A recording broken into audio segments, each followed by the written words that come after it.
Hai guys, welcome back di Yos Class. Nah, hari ini aku mau mengajar tentang topik lanjutan aku ya dari yang kemarin. Nah, kemarin aku udah menjelaskan tentang ilustrasi duopoli. Nah, hari ini aku mau melanjutkan penjelasan aku tentang ilustrasi duopoli ya. Nah, kemarin aku udah jelaskan bahwa duopoli itu adalah pasar di mana hanya ada dua penjual ya. Kalau monopoli hanya ada satu penjual, nah kalau duopoli ini hanya ada dua penjual. Nah, misalnya kita lagi membicarakan kemarin tentang minyak ya, pasar minyak. Nah, di dalam pasar minyak hanya ada ceritanya dua orang penjual, yaitu Jack dan John gitu ya. Nah, kemarin kita udah membicarakan tentang bagaimana mereka bisa kerjasama, lalu mereka akan curang gitu ya, untuk mendapatkan keuntungan yang lebih ya. Jadi kalau kalian belum nonton, kalian boleh nonton video aku dulu yang sebelumnya ya. Nah, oke. Nah, aku mau melanjutkan seperti ini. Nah, ini Jack sama John di sini ya. Nah, lalu kalau kita lihat di sini ada ilustrasi dari harga, kuantitas, dan total revenue atau total laba ya, keuntungan yang total penjualan maksud aku yang akan mereka dapatkan jika mereka menjual sebanyak kuantiti yang ada di sini ya. Nah, kalau kita lihat ya di sini, nah total revenue paling gede itu didapat yaitu 3.600 ya. Nah, itu didapat jika mereka menjual dengan harga $60 dengan kuantiti 60 maksud aku ya. 60. Nah, itu mereka akan mendapat total revenue 3.600. Nah, jadi kalau misalnya mereka menjual 60, mereka akan men-split ya. Jack sama John men-split 30 dan 30. Nah, jadi mereka akan membuat perjanjian untuk menjual minyak sebanyak 30 liter dan 30 liter, maka mereka akan mendapat keuntungan 3.600. Atau kalau misalnya di split lagi 60 kali 30, $1.800 dan $1.800 buat si John dan Jack ya. Nah, jadi aku bikin skemanya begini. Misalnya mereka menjual 30 liter. Nah, ini adalah perjanjian yang terbaik yang mereka bisa buat, yaitu dengan menjual 30 liter. Maka mereka akan mendapat, Jack akan dapat 1.800. Nah, John juga akan dapat 1.800. Nah, tapi permasalahannya mereka bisa curang nih. Nah, coba ya kita akan pelajari kenapa mereka bisa curang ya. Karena mereka itu ingin mendapatkan keuntungan lebih gitu ya. Kemarin aku udah jelasin di videonya, kalau mereka itu menjual 40 liter daripada 30 liter, mereka akan mendapat keuntungan lebih. Nah, maksudnya begini. Jadi misalnya nih aku bikin pilihan ya, jual 40 liter, John jual 40 liter, aduh maaf.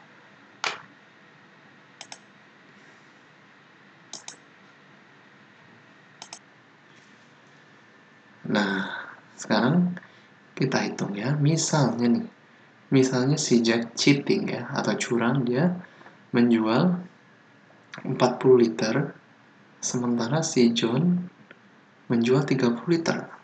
Nah, apa yang akan terjadi? Nah, yang akan terjadi adalah, coba aku ganti warna pen aku ya. Nah, John ini misalnya 40 liter, Jack 40 liter dan John 30 liter, berarti kan totalnya 70 liter yang ada di pasaran ya. Nah, berarti ini harganya berarti 50 liter ya. Nah, misalnya kan dia 40 liter dari Jack, 30 liter dari John. Ini coba ya. Tunggu, aku bikin seperti ini aja biar gampang.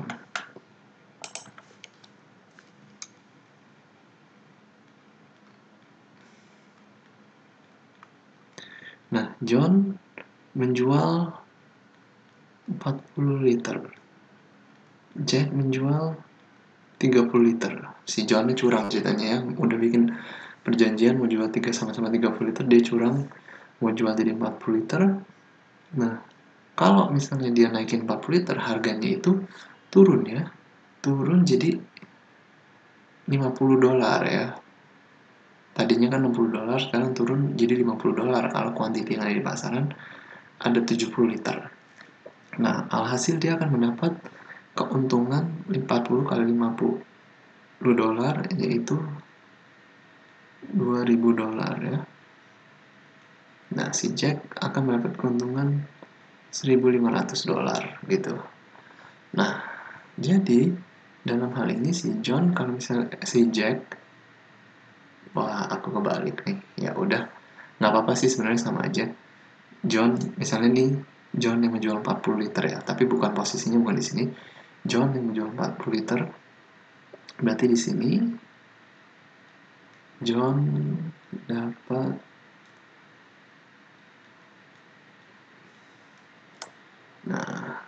terus Jack akan dapat, karena Jack cuma menjual 30 liter, dia akan mendapat 1500 dolar gitu ya. Nah, kalau misalnya dibalik, si Jack yang menjual 40 liter dan John menjual 30 liter, nah itu akan kebalik posisinya ya. Si Jack akan dapat 2000 dolar dan John hanya 1500. Jadi sebenarnya ini kebalikan aja dari ini ya. Kalau misalnya yang curang, kan kalau barusan yang curang yang pertama, yang curang itu si John ya, 40 liter. Jacknya menjual 30 liter. Nah, kalau ternyata sekarang yang curang si Jacknya, jadi Jacknya menjual 40 liter, Johnnya menjual 30 liter. Nah, Jack akan mendapat 2000, John akan mendapat 1500 gitu ya. Nah, lalu kalau misalnya dua-duanya memutuskan untuk menjual 40 dan 40 liter gitu ya, mereka akan mendapat, nah kalau 40 sama 40 berarti kan 80 liter yang ada di pasaran, berarti price-nya, harganya itu 40 dolar ya. Nah, mereka akan dapat 3200 bareng-bareng. Kalau di split dapatnya 1600 ya. Nah, jadi kalau misalnya mereka sama-sama menjual 40 liter, Jack akan dapat 1600, John akan dapat 1600. Oke, jangan bingung ya, ini skemanya emang agak rumit, tapi kalau kalian cerna pelan-pelan, mungkin kalian akan bisa lebih mengerti ya. Nah, jadi pas di awal mereka membuat perjanjian untuk menjual sama-sama 30 liter gitu ya. Mereka membuat perjanjian sama-sama menjual 30 liter. Nah, tapi kalau misalnya salah satunya curang, yaitu salah satunya menjual 40 dan 30, nah maka yang satu akan dapat 2000, yang satu akan dapat 1500 gitu ya. Kalau misalnya yang satu curang, ini juga misalnya Johnnya curang, yang Jacknya yang nggak curang, Johnnya akan dapat 2000, Jacknya 1500. Jadi di pihak yang siapa yang curang, dia akan mendapat ini ya, 2000 gitu. Nah, kalau misalnya dua-duanya sama-sama curang, nah mereka akan dapat 1600 dua-duanya gitu. Kalau mereka sama-sama menjual 40 liter ya, padahal perjanjian awal mereka akan menjual cuman 30 liter. Tapi kalau mereka dua-duanya sama-sama curang, mereka akan dapat 1.600 dolar. Nah, sebenarnya kalau sebagai oligopoli ya atau duopoli dalam hal ini, mereka akan lebih untung kalau misalnya mereka itu bekerja sama di sini ya. Nah, mereka akan lebih untung kalau misalnya mereka menjual 30 liter. Mereka akan sama-sama mendapat 1.800. Nah, tapi yang terjadi di dunia oligopoli dan di dalam teori oligopoli itu tidak mungkin terjadi. Kenapa? Karena kecenderungan atau adanya konflik antara kepentingan pribadi dan kerjasama. Nah, orang itu lebih cenderung untuk egois ya, daripada dia pengen bekerja sama gitu. Nah, itulah yang dinamakan konflik di dalam oligopoli. Jadi ada konflik antara kerjasama dengan kepentingan pribadi gitu. Padahal kalau misalnya mereka kerjasama aja, mereka akan untung lebih gede. Tapi ini nggak rasional gitu ya, karena orang akan lebih rasional untuk egois dan mencari keuntungan sendiri.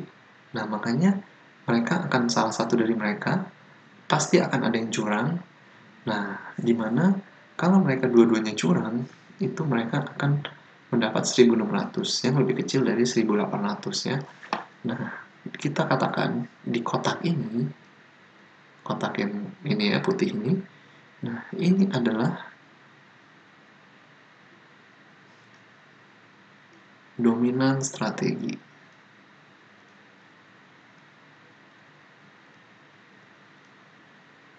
Atau kita bilang bahasa ekonominya adalah ini adalah Nash equilibrium-nya gitu ya. Nash equilibrium. Nah, untuk kasus ini Nash equilibrium-nya adalah mereka akan menjual di sama-sama 40 liter gitu ya. Nah, dominan strategi, aku ulang lagi, adalah strategi terbaik yang dipilih oleh mereka berdua gitu ya, tidak peduli apa yang dipilih oleh lawan mainnya. Jadi strategi terbaik yang bisa mereka pilih adalah dengan menjual 40 liter gitu ya. Karena kalau misalnya lawannya menjual 40 liter juga, mereka akan dapat 1.600. Nah, tapi kalau misalnya lawannya menjual dengan 30 liter, mereka akan dapat 2.000 gitu ya. Daripada kalau misalnya mereka menjual 30 liter, mereka akan rugi kalau misalnya lawannya menjual dengan 40 liter. Mereka akan dapat 1.500 gitu. Nah, tapi kalau misalnya mereka sama-sama menjual 40 liter, kalau salah satu ada yang curang, mereka akan dapatnya 1.600. Tapi kalau misalnya mereka salah satu nggak curang, mereka akan mendapat 2.000 gitu ya. Wah, ini aku harap kalian bisa mengerti. Ini agak rumit memang ya, tapi kalau kalian belum mengerti, kalian boleh ulang lagi penjelasan aku sambil pelan-pelan dipikirkan, direnungkan gitu ya. Jadi dominan strateginya lebih baik kalau mereka menjual di 40 liter, karena ini adalah posisi yang paling menguntungkan. Dan kalau misalnya mereka dicurangin, mereka nggak rugi gitu. Maksudnya sih seperti itu. Itu adalah dominan strategi atau Nash equilibrium dari kasus ini gitu ya. Oke, aku rasa itu aja sih yang aku mau jelasin tentang ilustrasi duopoli. Kalau kalian mungkin masih ada pertanyaan, kalian boleh tulis di kolom komentar ya. Terima kasih ya udah nonton video aku.